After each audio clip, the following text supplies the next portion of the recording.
ТМД кеңістігінде республикалық басқару формасын сақтай отырып, саяси жоғары билікті әкеден балаға берген алғашқы ел Әзірбайжан.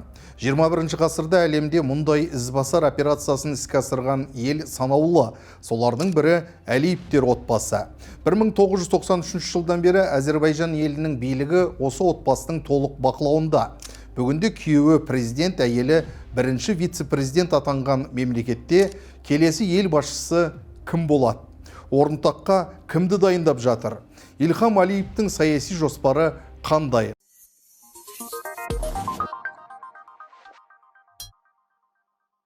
Бұл сұрақтарға жауап бермес бұрын алдымен тарихқа сәл үңілейік. Әзірбайжанның 3-ші президенті Гейдар Алиев кеңес одағында ұзақ жылдар бойы лауазымды қызметтер атқарды. Кейін 1993-2003 жылдар аралығында тәуелсіз Әзірбайжанды басқарды. Өзінің саяси карьерасының соңына қарай сырқаттанды, бірақ баласы Ильхамға ел басқару тетігін қалдырып үлгерді. Үлгерді дейтінім 2003 жылдың 31 қазанында президент уәкілеттілігі аяқталса, 1,5 айдан соң 12 желтоқсанда көз жұмды. Ильхам Алиевте билікке бірден келмеді, әкесі оны түрлі қызметке тағайындап ұзақ дайындады. Ол 1990 жылдарының басында Түркияда бизнеспен шұғылданды. Әкесі 1993 жылы президент болып сайланғаннан кейін ғана еліне оралып, Әзірбайжандағы ең үлкен мұнай компаниясы Сокардың вице-президенті қызметін 10 жыл атқарды. Бірақ сонымен қатар осы кезеңде парламент депутаты, Ұлттық олимпиада комитетінің басшысы, билік партиясының төраға орынбасары да атанды. Қысқа уақыт үкіметті де басқарды. Осылайша 2003 жылы қазан айында өткен сайлауда ол жеңіске жетті. Дегенмен көп өтпей әкесінің дүниеден өтуі біраз әккі саясаткерлердің өз амбициясын ашық көрсетуіне жол ашып берді. Себебі Ильхам Алиев жас президент ретінде әкесінен қалған командаға толық тәуелді болды. Оны жаңартуға асықпады. Кейбіреулер мұны әлсіздік деп қабылдады. Түрлі жоспар құрды, бірақ 2005 жылы 12 адам ұсталды. Бұл топ құрамында 3 министр де болды. Олар мемлекеттік төңкеріс жасауға ұмтылды деп айыпталды. Алайда уақыт өте Ильхам Алиев билігін нығайтып алды. Бірнеше рет референдум өткізіп, конституцияға өзіне қажет өзгерістерді енгізді. Президент уәкілеттілігін созды, сөйтіп заңды заңсыз жолдармен сайлауларда жеңіп отырды. Соңғы құқықтық өзгеріс 2016 жыл болды. Оған сәйкес мемлекетте бірінші вице-президент және вице-президент қызметтері енгізілді. Бұл лауазымдар бір жылдай бос тұрды. Ал 2017 жылы Ильхам Алиев Әзірбайжанның бірінші вице-президенті етіп, әйелі Мехрибан Алиеваны тағайындады. Бұрын соңды мұндай саяси қадам ТМД елдерінде болған емес. Сарапшылар Алиев мұндай қадамға неге барды деген сауалға жауап іздей бастады. Болжамдар көп, алайда негізгі жауап жалғыз әрі қарапайым. Жағдай өзгеріп, Ильхам Алиев өз міндетін атқара алмай қалса, президент қызметі өзгеге емес, әйеліне өтіп, билік Алиевтер отбасында қалуы керек. Айтпақшы, вице-президент қызметі әлі күнге бос, ешкім тағайындалмады.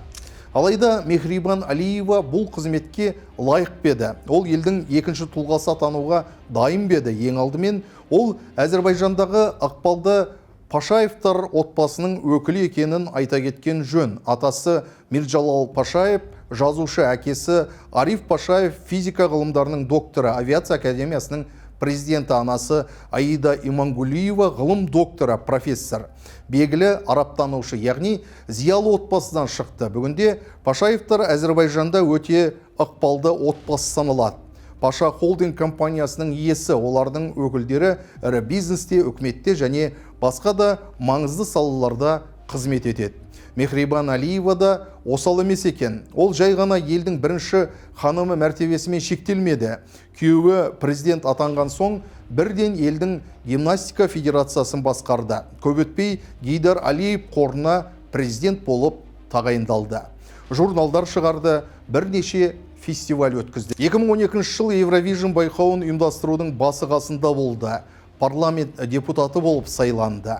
Жаңа Әзірбайжан билік партиясында төраға орынбасары болды. Яғни елдің әлеуметтік саяси қызметіне белсене араласты. Осылайша 2017 жылы Мекрибан Алиеваны елдің бірінші вице-президенті қызметіне дейін қолдап, қолпаштап, өсіріп әкелді. Арада 9 жыл уақыт өтті. Не өзгерді? Саяси тұрғыда Әзербайжан сол баяғы авторитарлық билік қатаң орнаған мемлекет. Негізгі бақ түрлері толық бақылауда. 2025 жылғы нәтиже бойынша демократия индексінде 126 орында, ал сөз бостандығы рейтингісінде әлемде 167 орында. Яғни бұл мемлекетте қатаң бақылау орнаған деген сөз.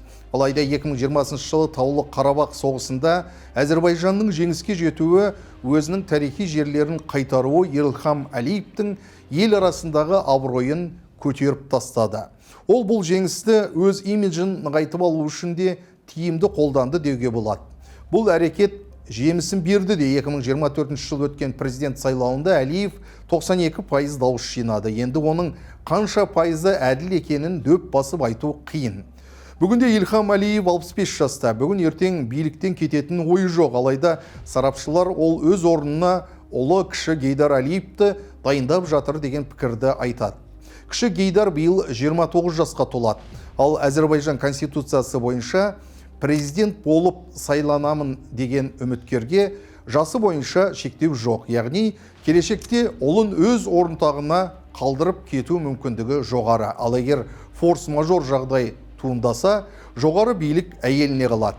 Түптің түбінде бәрібір Алиевтер отбасы биліктен кетпейді деген сөз. Бұл монархиялық республика деген жаңа саяси формаға айналмақ. Билік әкеден балаға, баладан немереге өтуі мүмкін. Ал кіші Гейдар естейді, ол үлкен саясатқа дайын ба, шыны керек. Ол туралы мәлімет аз, ол әлі ресми қызмет атқармайды, тек билік партиясының мүшесі, ара-тұра әкесінің жанынан көрінеді. Илхам Алиев оны Давос форумына алып барды. Қол астына өткен Таулы Қарабақтағы жанкендіге де ертіп келді. Жас Гейдар қарап жүрген жоқ. Кезінде Вашингтон Пост газеті 11 жасар бала Гейдардың атына Дубайда 44 миллион доллар тұратын 9 вилла жазылғанын анықтаған еді.